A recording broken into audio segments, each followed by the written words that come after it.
First of all तपाईँले यो screen देख्न सक्नुहुन्छ मेरो मोबाइल फोनको। एप्लिकेसन भनेको जस्ट यो इन्टरफेस सो गर्नको लागि मात्रै बनेको हो कि है, त्यो कुरा बुझ्न हामीले जरुरी छ। यो मेरो जति पनि यसमा देख्नुहुन्छ नि यो पैसाहरू डलरहरू छ नि, यो भनेको यो वालेटमा भएको होइन कि है, मेरो ब्लक चेनमै छ।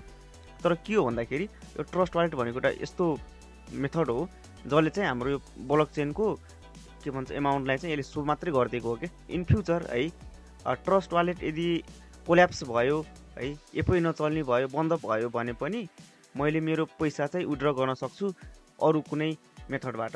जस्तै हामीले यो वालेट बनाउँदाखेरि जुन यो हामीलाई 12 अथवा 24 कस्तो हुन्छ भन्दाखेरि अब हामीले आफ्नो सबै डिटेलहरू हाल्नुपर्छ नि त होइन, आइडी भेरिफाई गर्नु पर्दैन। यसमा हामीलाई जस्ट चाहिने भनेको 12 सेक्युरिटी की हो है, त्यो नै हाम्रो सम्पत्ति जस्तै हो क्या। सो त्योको लागि के गर्ने भन्ने कुराहरू सबै कुराहरू क्लियर भइसक्यो।